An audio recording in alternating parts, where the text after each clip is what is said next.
Hello, welcome to another edition of the Barbershop Therapy Podcast. Today is Father's Day, and we're going to talk with a group of men about the being present, being emotionally available for your kids, and the great experiences that they have as being fathers. We're going to talk about life, we're going to talk about family, and we're going to talk about the mental aspect of being a present father. I'm Jimmy Evans, your host. And I'm going to give all my special guests here opportunity to introduce themselves. And we're going to go from Muscles over here, Mr. Keith Keith Lipscomb started with Barbershop Therapy with Jimmy, just really to just kind of hone in on points for dads and give that safe space to have conversations of things that, we all go through. Awesome, and I'm Kimo Washington. It's a pleasure to be here. I've known Jimmy for close to 20 years now. Super proud of you, bro. I remember when we were talking about this and you were asking about concepts for logos, and now you got all this, man. So this is dope, brother. Thank you for inviting me. So Ryan White, I've known Jimmy for 22. I mean, he's cut both my boys' hair. I've been in his chair, and we've had conversations about just some of the challenges, ups and downs of fatherhood and relationships and so forth. And now here we are. Thank you again for being here. So I'm Brandon Diggs Williams Sr. I'll get my resume real quick. I got an 18-year-old, 14-year-old, 10-year-old, 7-year-old, and 4-year-old girl. The rest of the boys. Connected with Jimmy a couple months ago, right? Absolutely. But we have root connections with his family going back to J.J. Johnson Baptist Assembly. So I'm just glad to be in the building and spread the word. Absolutely. Yeah, my name is Royal Jones. I've known Jimmy for about 16 years over at Headquarters Barbershop. First time here at Barbershop Therapy, but we talk all the time. We've been talking about this for years now. So it's great to see it all come to fruition here. So, man, that's great. Thank y'all all for being a part of this. Like, this is something we started back in, I think, 2018, maybe 2017, where we just started talking to our boys about how to communicate.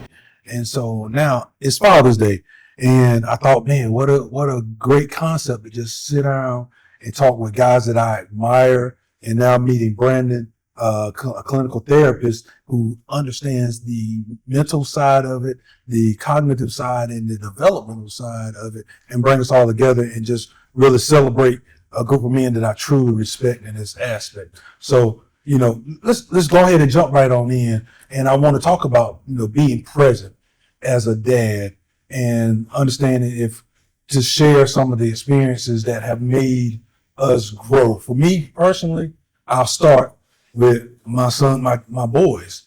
And I have 2 sons and a baby girl, but it clicked for me one day in the barbershop as I was cutting another kid's hair, right?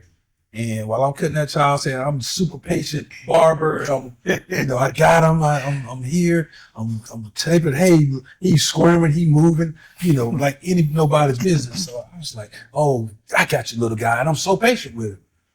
2 days later, I'm cutting my own son's hair, right? And I'm like, hey man, sit still. What you doing? And he looked at me and he was just like, why are you treating me like this? And I had to really look at myself and be like, why am I not giving my son, my child the same grace that I give all of my other clients as children? And I had to think I was expecting my child to, because I'm a barber, to know exactly what to do, and I'm an adult to know exactly how to act. And I didn't give him the grace of being present for him the right way. Anybody else jump in to share an experience like that, man? I love to hear about it. Go ahead. Oh, so mine's more about having the opportunity to be present in that moment, and your kid throwing you a softball and you striking out. And so our youngest was going through typical teenage stuff, and I'm way at a conference, and he calls me, and he's like, Dad, I'm stressed. I don't know why I'm doing this, I'm doing that, I'm stressed out. And so, being a typical dad, I dropped the F-bomb. What the F you stressed out about? You ain't got to do this, you ain't got to do that, you ain't got to do this. And so he hung up on me. And so as I pondered it, I was like, there's not too many times where, particularly as young men, they're going to open up, and when they're in that vulnerable space and throw you a softball. And so for me, it was realizing that, I've got to kind of take a step out of the way I view the world as an adult and realize I used to be him. And I remember those times where, you're going through as a kid, trying to figure some things out, and you are stressed. And so for me, it was just one of those moments where I wasn't present. And that kind of sets the stage for now with more, and granted he's older, I'm listening. I'm taking the dad hat off. I'm here. What you got? So that shows the growth, right? And maybe you can speak to that a little bit more on how that exchange happened. So yeah, my mind is kind of spinning. ADHD, it does that. So my mind goes to fear. One of my kids, the now 10-year-old, for years, he's been talking about like doing YouTube. And my first thought when he's talking about YouTube is somebody gonna bully him, somebody gonna mess with him, somebody gonna get on his nerves. And he's like, oh, I got my brother, he can get on here and he'll, tell anybody off. But my fear got in the way of his progress. I'm scared for what's gonna happen. And I believe that's one of the factors that make us react differently. So one of the things they tell you in therapy is not to do therapy with your family or friends, because when that emotion gets in, and I'll probably get into this later, but that emotion can cloud the rationality up here. So I want my kid to be on point. So I have a different kind of urgency for making sure they're okay. When it's somebody else's kid, it's like, well, this isn't that close to home. So yes, I want them to be okay, but the investment is different. And we can access that rationality. I'm gonna go ahead and use some other language real quick. The prefrontal cortex, that's the part of the brain right here that is rational. And when we get excited and it's fear-based, that starts to shut down, because all the energy is supposed to go towards survival, eliminating the threat, get away. So when one of my kids show up, or my wife, or somebody I care about, a friend or whatever, and they have a challenge or an issue, I almost want to do it for them, because I'm so invested in making sure that they're okay. But sometimes when I'm pressing like that, I'm getting out of line. I'm pushing too hard. Like you said, with the other kid, hey man, calm down, it's okay, it's not. But your kid, hey, what's wrong with you? Get yourself together. And really being, I'll probably say this over and over again, really being aware of what's going on with me is so important, and aware of when my fear shows up, when my emotions usurp my rationality and gets in the driver's seat and takes over. That's really what seems to push that so much, because we're scared something's gonna happen. And I don't want to talk too much, but I'll say this real quick. When we're talking to everybody who's sitting up here is Black. And when we're talking about our history, from George Floyd to Philando Castillo to Breonna Taylor, Martin Luther King, Malcolm X, whatever, we have a different setup when it comes to what our kids need to survive. We ain't even got to thriving yet, but just to survive. So for us specifically, we got to be very careful and mindful and aware of when that fear gets in, because it jumps in the driver's seat and takes over. So what I'm hearing from you, Ryan, was when you dropped the ball, it instantly, you became aware. Yeah, as soon as it happened, I was like, man, that was it. That was the moment. As a dad, I think you're looking for is for your kid to be like, yo, I want to talk to you. I'm dealing with some things. So when that happened, how did you recover from that later? Actually, I think luckily for us, and we got a village, but I called a good friend of mine who's his uncle, but not my college roommate, because there's always somebody to step in the gap in that moment too. Because at that time, me and Ryan weren't seeing eye to eye. It just wasn't. It was that typical high school senior clashing, and having somebody else that can step in, who still can speak the same words I can speak, because we're so close. But it's a very different perspective and relationship dynamic. Okay. But he did come back to be my friend and was like, hey, these are the things your son's dealing with. You need to have a conversation about X, Y, Z. Okay. Now, would anybody else like to, give us a moment, a glimpse into growth as a parent? I'll say for me, you say presence. For me is it's right now, because I told you guys my son's having his first child, and he's had some stress over the last several weeks. Dad, I'm having a child. I got to get a job. I got to do this, that, and the other.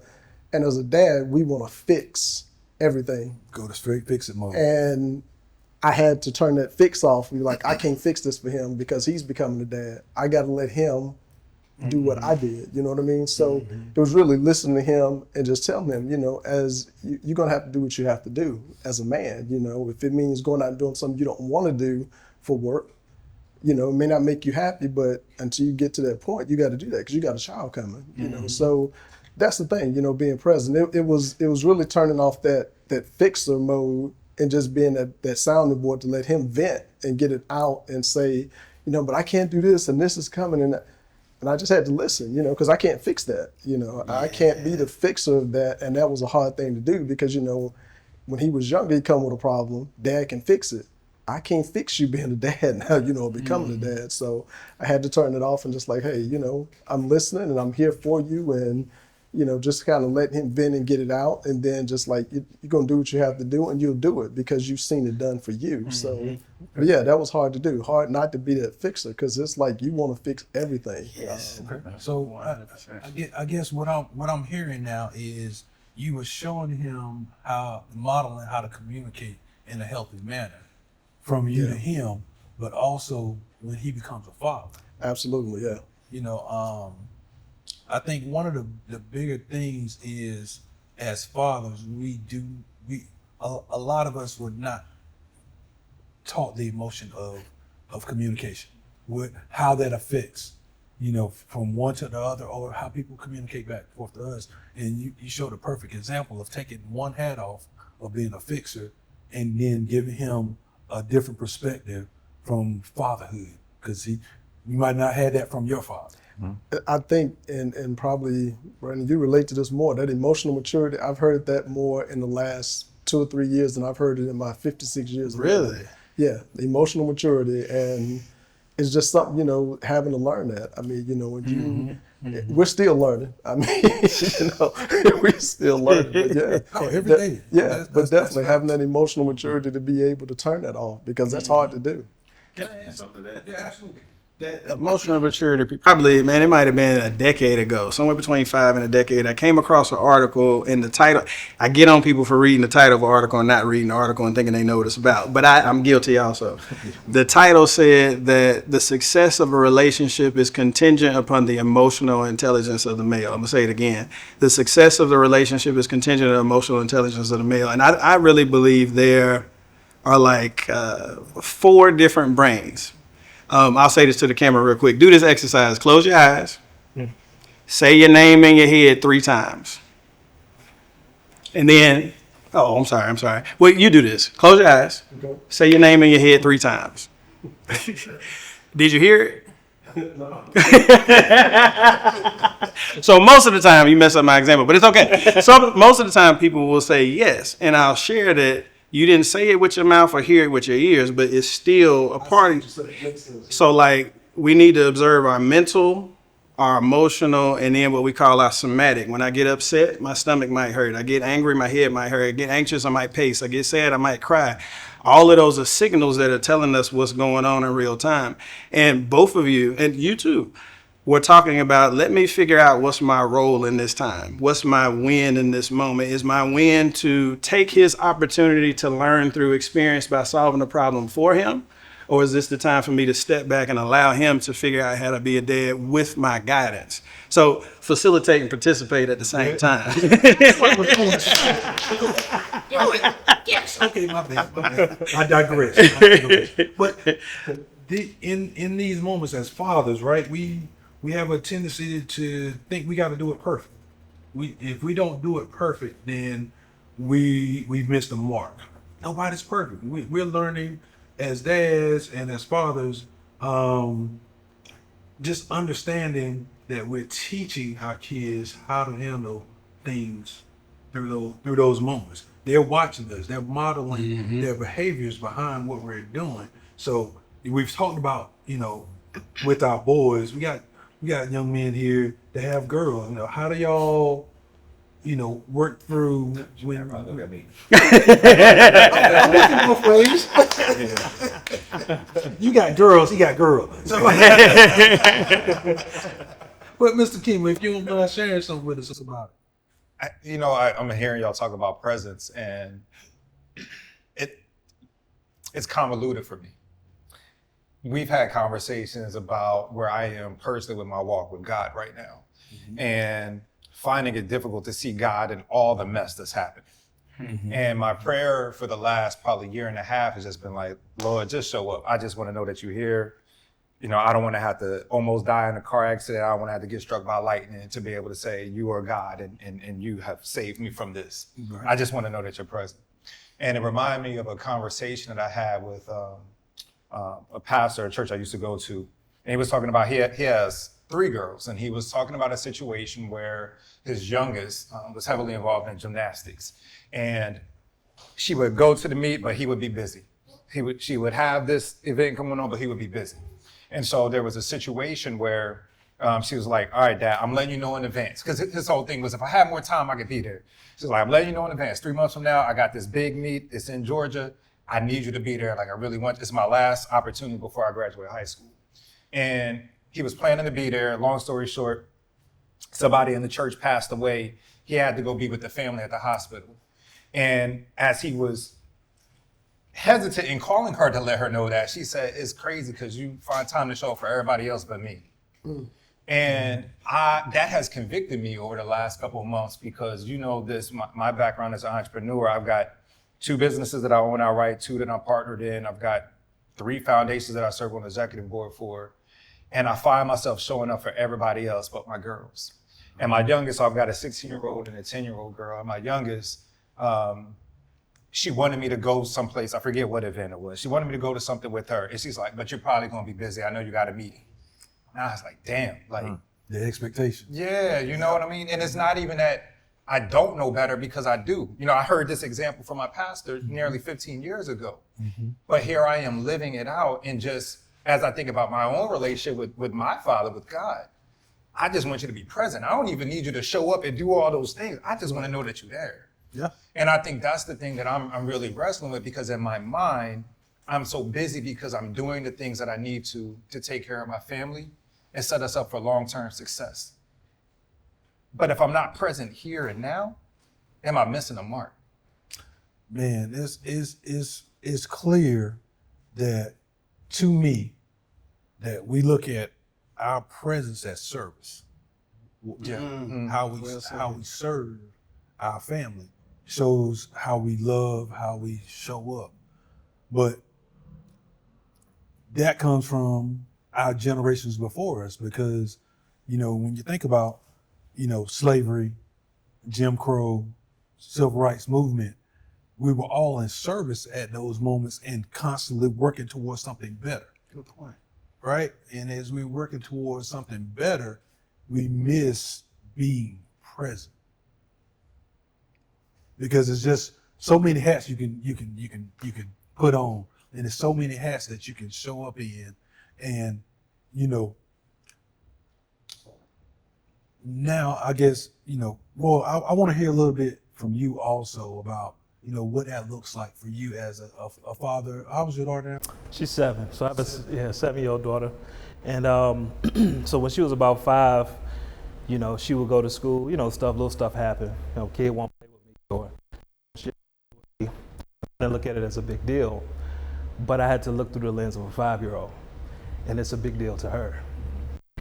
Well, let me make it a safe space where she feel like she can express herself, because she had a rough day at school, because a kid wouldn't play with her or wouldn't share a toy with her, and she would come to me and vent, because I always want her to feel like she can come to me for anything.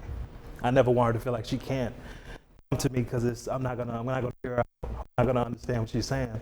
But even though the situations, that she goes through at 5 years old, well now at 7 years old, is important to her, and I have to put myself in her shoes and think about it from her point of view. So I've learned to give her that space and give her an opportunity to voice her feelings, because she's growing into her, a little child. She's growing up and she's starting to express herself more now. She can articulate her words better and her situations better. So, I'd always want her to feel like she can come to me for anything. I never want her to feel like she can't come to me. I'm not going to understand. I'm not going to listen, or I'm going to get in trouble. She's in that a lot. She likes to say, she won't say certain things because she's afraid she's going to get in trouble. I'm like, that's not, it's not how it works. Always, I ask her every day how her day was at school, the good and the bad. What happened? It's something I know about. I ask her that every day. So she's gotten a lot better with it now, 2 years later. But when she was 5, she would hold things in because she was afraid of what I was going to say, or you shouldn't have did that, or you should have handled that differently. You're 5. I'm going to give you grace. So that's the main thing I've learned so far. But would you consider that still, from what you're hearing, is more of that survival and that fight or flight with our kids when they respond that way towards? Oh, absolutely. Absolutely. So remember I said the prefrontal cortex, that's the rational part of the brain. Children, the prefrontal cortex doesn't develop to about the age 25. So children don't have the countering rational part to the amygdala, the alarm that says here's danger. I'm thinking about, I got them 4 boys, but I got a little girl, and it's been a bit of a rude awakening because she's different. And the other day she was up, she got in trouble for something. She put some glitter in her hair. So mom had to redo her hair. So that was a thing. And she looked at me, she said, "Mom said you're never going to talk to me again." And I was like, huh? And mom was like, "I ain't saying that." Like, what are you talking about? But one of the things that happens when we get in a fight or flight, it's either all good or it's all bad. It's these extremes. The nuances aren't there. And I recognize a lot of other thoughts are coming to my head, but with my daughter specifically, I think about the fact that I'm teaching her how she's supposed to be treated by men. So like my 18-year-old will pick on her sometime, and he doesn't mean anything negative by it, but he's messing with her and talking junk. And I'm like, look, I don't want her to think that that's the norm and what she should accept from another man. Like, so how I move, the mimicking that children do. Like, she's speaking and doing things faster because she got 4 siblings in front of her. But my presentation matters too. Brene Brown, she's a PhD level social worker, does research. She's got a quote that says, "It's not about the rules you're giving your children. It's about are you being the type of adult you want your children to become." Oh, that's Because she recognizes that, or that research recognizes that it's not just what I say, it's what I do. My now 10-year-old, I got mad one day. It was an explosive day. I grabbed a chair and slung it. And about an hour later, he grabbed his wrestling ring and he got upset and he slung it against the wall. And I was like, oh, yeah. That's where I would insert a cuss word. Since we were I said, man, it was a quick lesson that what I do has a direct impact on what they see. And especially when talking about my daughter, when I think about the caliber of folks that are out here, which this right here we're trying to counter, it's super important. But yes, fight or flight is accurate. So 2 points come to mind. Go, you want to add something to that? I think that's a big thing because my son and daughter are 2 years apart. And for me, that's the biggest thing for me, image-wise, showing her how men treat women and never letting her take any shorts. Being there for her no matter what. And for me, I get, you spoil your daughter. I don't care. I really don't. And I'll tell anybody I don't care. Because the thing is that I want that for her when she finds the man for her. That's how she needs to be treated. It don't take nothing less than that. Yes. And, if it's spoiling, then, I'm guilty. I will keep being guilty. But that's it, I think. And, just like you said, just treating her that way, letting her know this is how you're supposed to be treated. Absolutely. So what that brings to mind now is breaking unhealthy generational patterns, right? When we think about, I look at I'll say for instance, with my son, early on parenting, raise your voice a little bit, you get your kids' attention. And so my middle son, he's very sensitive to how I project him. And if I say, "Hey, son, come here. Am I in trouble?" No, I just said, "Come here." Did I do anything wrong? No, you didn't do anything wrong. I actually just wanted you to hear me so you would come to me so we could talk about what I wanted to talk about. Something simple. But to those responses of how they what they hear, when they hear it, and how they process it, it almost saddens me some days because he automatically goes to, "Am I in trouble?" Man, you've never actually experienced a whooping or a beating, as we affectionately call it in our community. 2020 kids, no whoopings. I might pop his hand, pop his butt, but they ain't really experienced that because I can say for me, my father probably whooped me 5 times in my life. 4 of them, I absolutely deserve every doggone one of them. This one, we need to talk about on a regular basis. But what I'm trying to do is, with these conversations, is get more fathers to understand there's not it's not the Bill Cosby way of raising our kids. I brought you into this world and I can take you out. No, that's not necessary. But that's the way we were raised because we were being raised out of survival, and we're not being raised out of thriving and using that other part of our brains that hadn't developed through all the stuff that we've been through. And so, when I want to think about the behaviors that our children have learned from us, good and bad, what are some of the good things? I've heard a few of the bad things that our kids like. For me, my child, we got a little dog at home. And so I like the dog. I don't love the dog, but I like the dog. It's my wife's dog. We're a blended family. And she's gonna hear this, she's gonna get pissed off. But anyway, I'll mess with him. When I close the door, our dog runs to the door and he's mad that you leave. He got a separation disorder. I don't know what's wrong with this little Joe, but he about this big. So I'll close the door and fake like it, run back into him, mess with him 2 or 3 times. And then I turn around, what are my kids doing?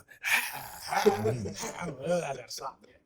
But they're watching us. Yeah. Continuously, they're watching us and they're trying to figure out, am I supposed to do this? Am I supposed to do this? What's good about what my parents are doing and what's bad.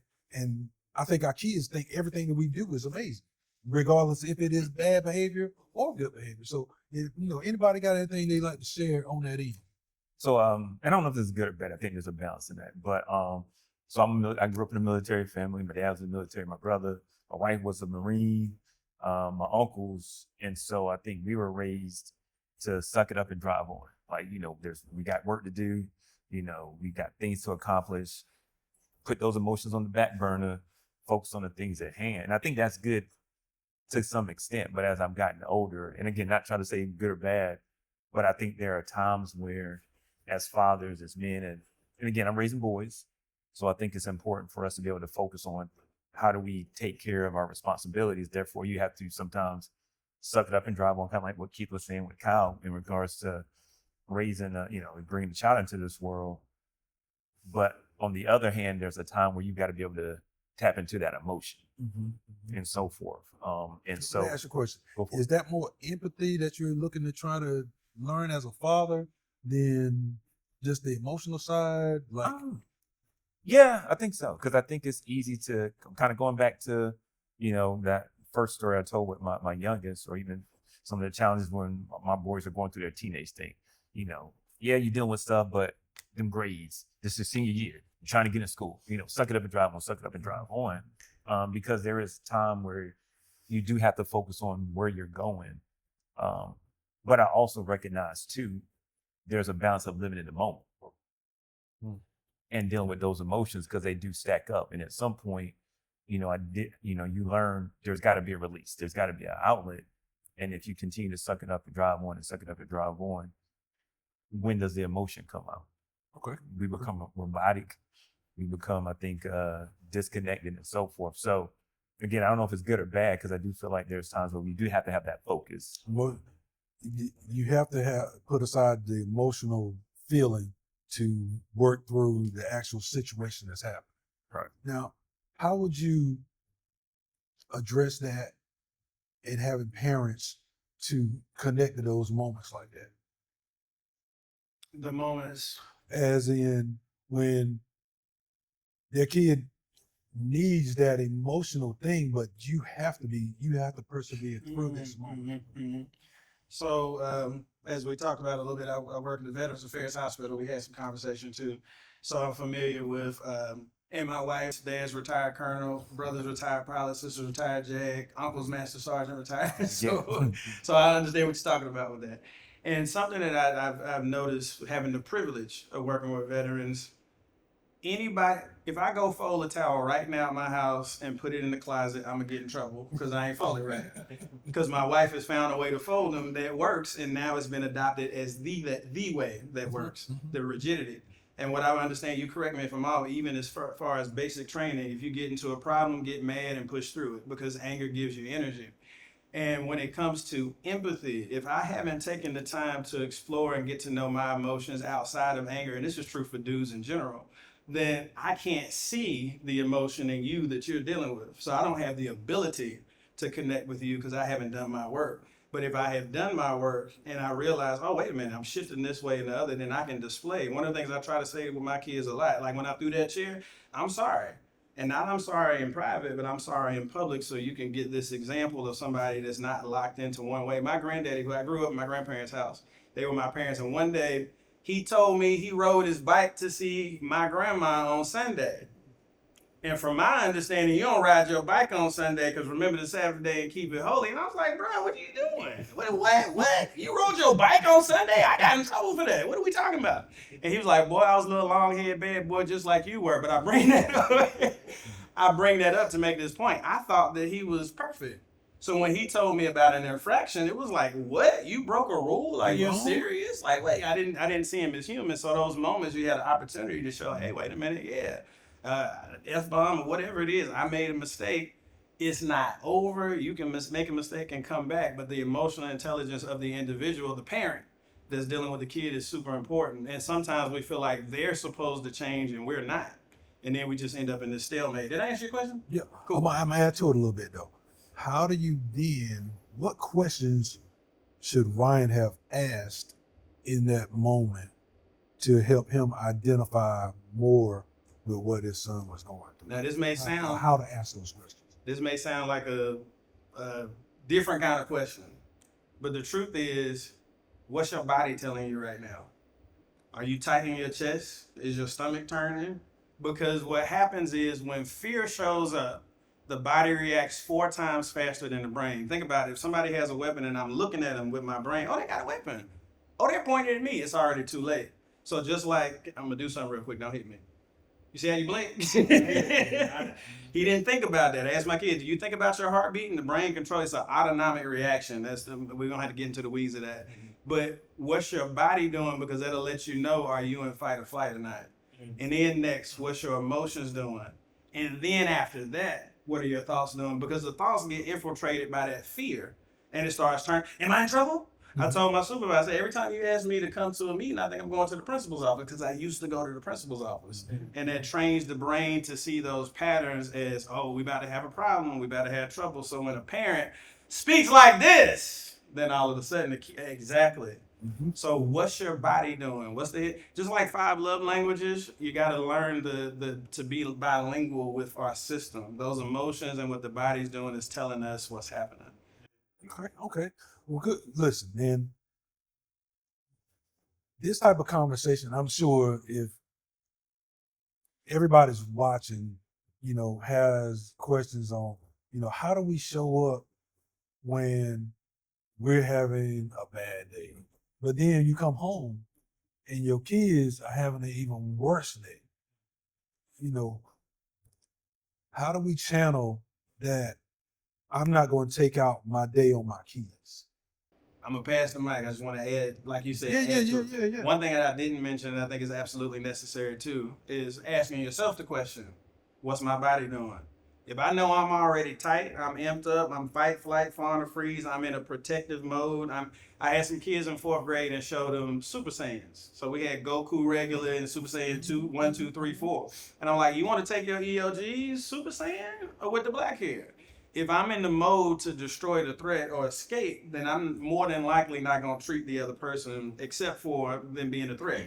So let me check myself too. And I think it goes along with your next question. Where am I in this moment? Am I sleepy? Am I hungry? Am I tired? Am I irritated? Did somebody drain my energy? Am I already in the mood? Because if so, when I walk into this arena, I'm bringing that with me. And a lot of times we miss that we have our own baggage. It's not to say that something's wrong, but it's to take account and responsibility so I'm not pouring that on somebody else. Wait, you said accountability? Did we hear that word? Take accountability. Hey, that's a big one. That's a big thing. And somebody said something about apologizing to your kids. Mm-hmm. Like, fathers were not taught to apologize. We're here to direct. We're here to guide. We're here to tell you when you're wrong, even though we might be wrong. And this is a conversation that Keith, Ryan, and I had years ago about when you raising a child, there are stages of raising children. There's 1 to 5, there's 5 to 10, there's 11 11 to 17, 17 to 25. And each one of those stages is different for the child, but it's different for us as parents. And the question I used to ask was, okay, cool. You can tell your child, I've been your age before. I got this figured out at that age. When was the last time you raised a 5-year-old when your child is 4? When was the last time you raised a 16-year-old when your child is 15? And there are phases that I think there's a maturity that comes with parents. And going back to that question is, how do I show up? Because when I talk to my 5-year-old, I'm talking to him down here. When I talk to my 17-year-old, we eye to eye now. You know, and there could be moments that eye to eye might not always work out. And I'll say this, and I'm gonna let somebody else share on this, but I had a friend of mine that, you know, his 17-year-old got a little bit bigger than him. And he thought because, you know, I'm daddy, you know, I'm gonna put you in your place. And my homeboy told me the story secondhand. I'm just picturing it. I know. He was like, they were in this moment, and he said, "Come on, let's do it." And Pop went in, and he limped out. and my boy had to drag the son up off of him, right?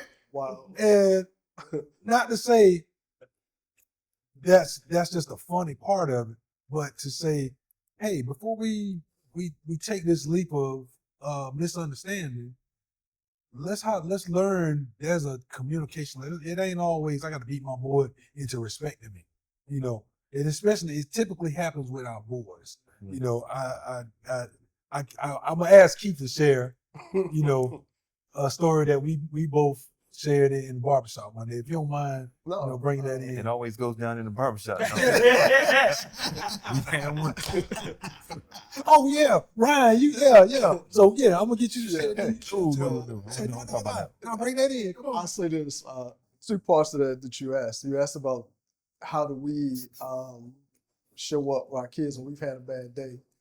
One of the things that I made sure of, I did before I had kids, but even more so after having kids. I always, you know, my mom and dad would always say, check your attitude at the door. Mm-hmm. For work, now I work from home. I've been working from home since my daughter was 3 years old. So for the last 17, 18 years, I've been working from home. But before that, going into the office, it was always, you hear all the chatter. I would make sure I left that at work. So when I walked out the door and went home, it was about my kids. It was never about what happened at work, nor did I take what was happening at home to work. You know, I always left that, you know, people's like, you don't talk about yourself, you don't talk about your kids. That's my private life. You know, I leave that at home, that's private. You know, what I do publicly or whatever, working, you see. And then going to the story Jimmy said, me and my wife had separated. So I didn't realize the effects. You know, I was dealing with my own feelings or whatever. And my son, you know, he was staying with his mom. So I made an appointment to get him a haircut. Now, my son, time-wise, I realized kids today don't have no concept of time. You know, his appointment, I think, was like 2 o'clock. I'm calling him like, hey, man, I'm on my way to pick you up, take you to the barbershop. So 1:30, he ain't ready. 1:45, I'm like, dude, you got to understand, Jimmy got a schedule. He got other clients or whatever. So the tension was already building on the way. So we driving down Capitol to the barbershop, and by the time we get to the parking lot of the barbershop, it had exploded. He's running off at the mouth, and I'm like, dude, I don't want to hear no more. You know, now this is the dad part getting in, you know, like Jimmy said, you don't respect me or whatever. So it's like, you know, I ain't trying to hear no more. You know, when you get out this car, close your mouth. Well, he gets out the car, and I think Jimmy had a customer coming out or whatever. This was during COVID time, you know, it was just one person going in. So the person's coming out. He slams my door when he gets out the car. Jimmy's customer's getting in his car, and Kyle, my son, is going into the barbershop, but he's still talking. Now me, I ain't doing a whole lot of talking. I'm like after a certain period, when I say I don't want to hear no more, I don't want to hear no more. So he's still talking. And as he's talking, he done said some things now, and it ain't no more father-son, now it's man-to-man. Man-to-man. Yeah, That's what I was wondering. So I'm getting out the car, and I'm after him. So he gets into the barbershop, and I'm literally like it's on now. You know, you just said it. Jimmy meets me at the door.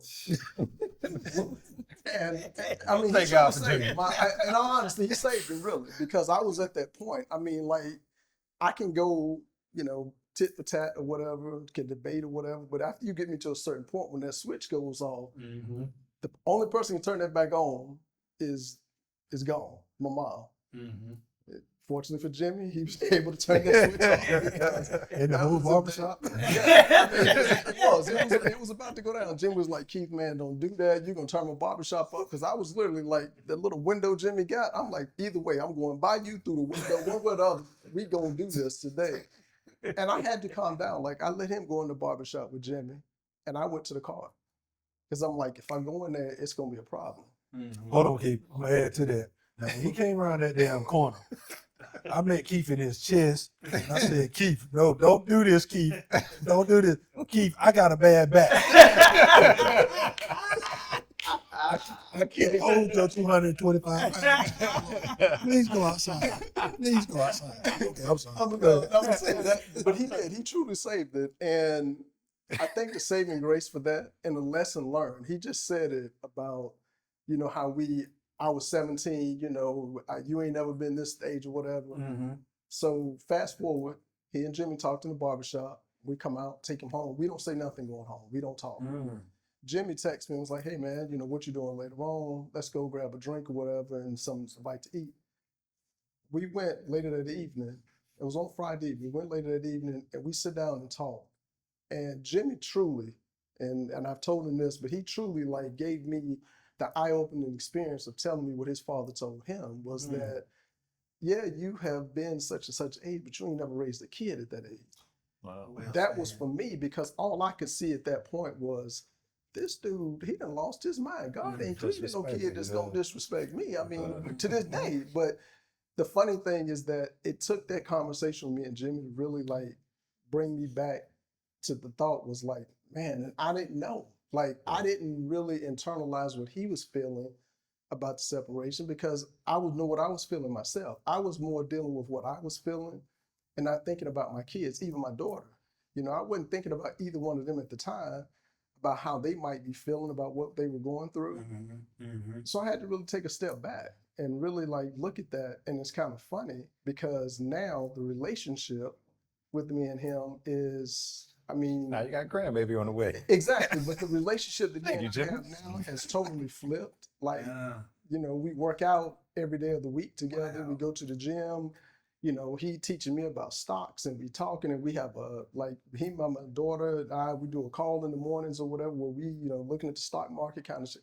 So it's completely flipped on his head from where it was. And like I said, I mean, you know, had it not been for that conversation, because, you know, for me, it wasn't no telling me nothing. All I knew was, hey, you gonna respect me. We ain't doing this.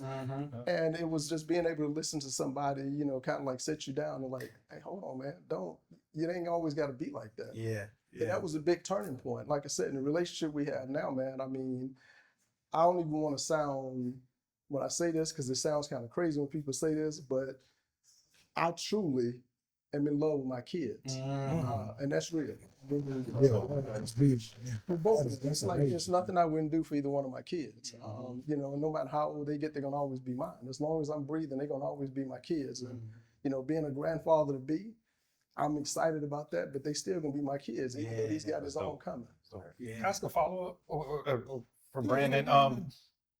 Because I'm hearing you, and I'm thinking about several conversations that I've had in the chair with Jimmy, but I'm also remembering conversations Jimmy has had with me about some of his circumstances. Like I remember when your son came back from Alaska one time and you was about to hem him up, and I'm wondering, Brandon, to what degree relationships like this have an impact on fatherhood? Man, you must be talking to God, because I was thinking a similar thing, bro.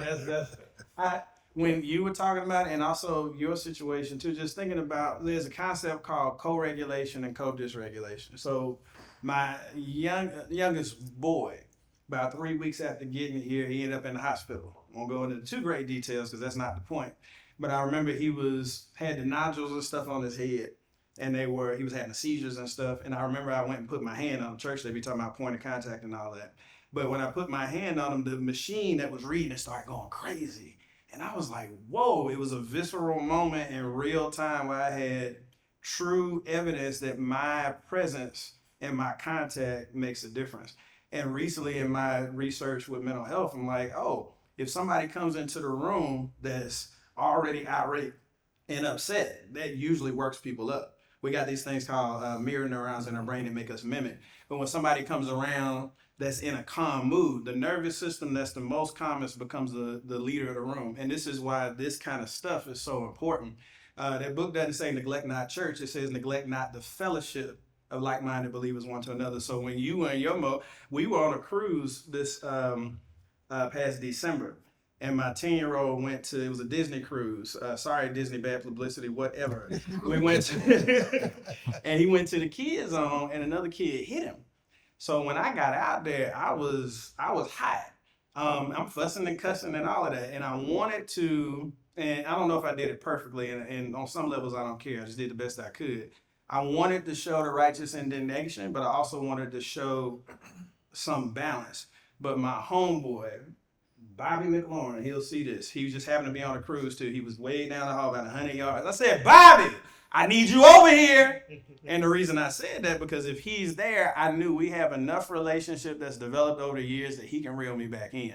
Because if he wasn't there, I might get out there and then the emotions and everything get in the driver's seat. We gonna tear some stuff up. Like you're talking about tearing his shop up. Like we gonna tear some stuff.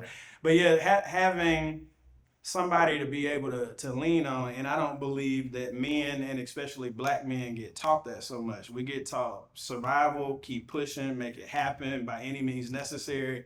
And there's so much more to the story. So yeah, man, I think you hit something very important as far as the value of relationships and how it can help you, like you talked about. So I think you said in terms of co-regulation. Mm-hmm. And so I can speak to just Keith and Jimmy coming through, and I won't talk about the whole hair situation at the barbershop, but in that case, Jimmy took me to the back. It was like, yo, environment change. let too. it go. Yeah. Okay. Because 2 weeks later, he was in the chair getting a haircut and everything played out the way it was supposed to. In the case of Keith, me and my youngest, got into it, typical father-son stuff, and he ended up leaving that night, walking out of the house and not coming home. And so at some point, he's got to come back. Mm-hmm. And I'm still mad, and we got some things we got to deal with. And so I called Keith, and I'm like, dude, like, yo, like, when he come home, I'll be, not to say you're going to get the business, but there's still some things that we need to address. Hold on, time out. Hold on. He was gonna get the business if it came on the right time. Yeah, well, we, barbershop therapy. Okay, all right. Like we said last time, yeah, barbershop therapy. Do not, Not but- kill your kid. And so I called Keith, and I was like, yo, like, I'm still upset. And he was like, bro, you got to let that go. You got to forgive him. Y'all got to move forward, but you can't live in that moment because you start realizing, too, our kids have shorter memories than we do as adults. We mad, they get upset. Next thing you know, they on Xbox. They good. We still walk around steaming and so forth. And so, to your point, I've learned to be able to pick up the phone and call something men in my life and be like, yo, this is what it is. And maybe it's self-awareness, or it's from being in the chair and being around Jimmy. This has been 22 years since I've been married and having kids. I've always had them. So I've always had at least them, because he's always had insight to our relationship. And so always having somebody to be like, hey, I need you to talk me off the cliff, and having a comfortable enough relationship with him to where he's going to be like, dude, you're wrong. You need to check yourself, check your emotions, but you got to be able to build that relationship and so forth. Yes. So, I told Jimmy, I was like, man, he a pseudo-therapist. He been in the barbershop. The funny thing about that is being in the barbershop is the closest thing that most men are going to get to a therapist. To a therapist. Yeah, Like that 1 hour time period, 45 minutes, 30 minutes to sit and not have the weight of the world on their shoulders. That's been there for since the barbershop's inception. Absolutely. When men started going in and sitting down and built that community. But when it comes to parenting, I want to even take it one step further and think about, parenting through our children's poor decision making.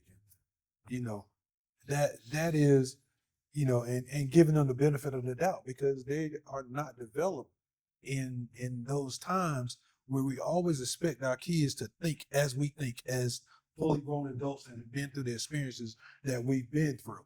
And I remember getting my first tattoo at like 20. No, I'm gonna take that back. I got an earring in my ear. Oh, I got an earring in my ear, right? And so my dad, I walked in the house and I'm like, yeah. Check it out.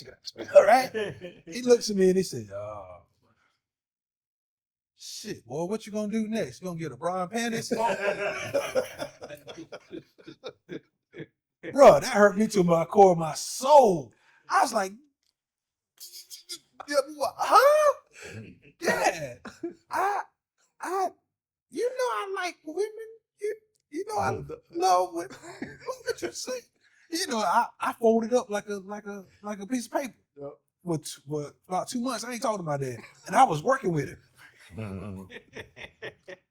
But he was disappointed in my decision. Right? And him being disappointed in my decision, he didn't know how to say it. I was just disappointed. Man, why you get an earring? That don't make sense to me. Because of the communication as parents, we have not developed that skill most of the time, and we go straight to level 10 with our kids versus giving them that. So what brought you to that decision, son? Why did you decide to get an earring at this time? And you know, anybody got any other stories? We got to wrap this up in a little bit, but I was going to say, and even to that, like beyond just him asking you why'd you make the decision, him taking a step back to vocalize, put into words his life experience, his lived experiences that have led him to view getting an earring in that way. You know, like I do, like my daughter, we dropped her off this morning, 2:30 a.m. She's in Costa Rica, her first trip without us. And she sent out letters to ask people to donate to her trip. So the fact that she's going, I'm like, I need you to be mindful of the fact that people like went into their pocketbooks and wrote you checks. When you're down there, get some postcards, write some letters when you're there. Because I know if she don't do it while she's down there, when she get home, it's going to be this and that, and she's never going to do it.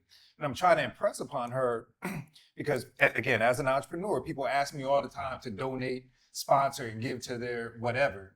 But when I need them to show me a little bit of grace, that's not exhibited. So I'm trying to impress upon her, I want you to write these letters because these people went into their pockets, they wrote you a check, they didn't ask for anything back. She doesn't see it that way. She just sees it as I'm getting on her, I'm trying to tell her what to do, I'm being overly controlling. I'm like, no, this is why I need you to see it this way. My youngest daughter, 10 years old, just happened 2 days ago. There's some concert, Cat's Eye. My girls are into K-pop, Korean pop. I don't know why, but they are. Cat's Eye concert coming to Charlotte. Her cousin, they both 10 years old. They conspired to go to their grandparents to ask them for money. Now, they made up this whole story why they needed money to go to this concert. My grandfather, her grandfather, my father-in-law calls me the next day to say, hey, did you know Parker and Chloe were asking for $200 for these tickets, And Kennedy, my 6-year-old in the backseat said, I know, Grandpa, I told her she's not even nice to you, and then she want to call you and ask you for money. But this goes back to what I'm trying to impress upon Kennedy. When you want something from someone, you have to treat them a certain way. You have to be thankful for people that give you stuff. And so as I hear you talking about the whole earring situation, not even so much of, son, well, why did you make that choice? But what is it, Pops, about your lived experience that makes you want to say, hey, that might not be the best thing to do? Is it because it's not going to lead to upward mobility or your ability to get a job? Or is it because people want to look at you this way? Because, son, this is what I've dealt with and this is what I had to go through. And I don't want you to make that same mistake. And that's something that I think as Black fathers in particular, we don't do enough of. We're so quick to judge and to criticize, but we're not sharing like the base level emotion about why we're saying, hey, son, daughter, don't do this or don't do that. Oh man, look.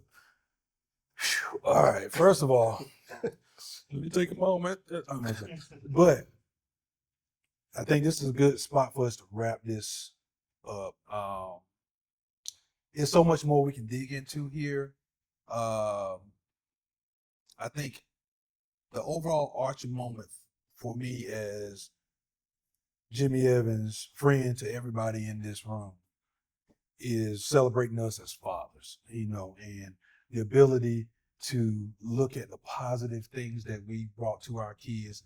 Father's Day is just not one day. It is something that we experience every day. It is something that we are challenged with every day. It's something that, mentally we wrestle with on a daily basis. So I want to personally, every man in this room, thank you for being the men that you are and having the vulnerability to come on here and share this with, our viewers and be open enough to give people a little insight into what really good fathers do on a day-to-day basis. Now, we talked about some good stuff. We talked about some bad stuff. We talked about some funny stuff. Some interventions. Some interventions, some moments, I give you my chiropractor bill.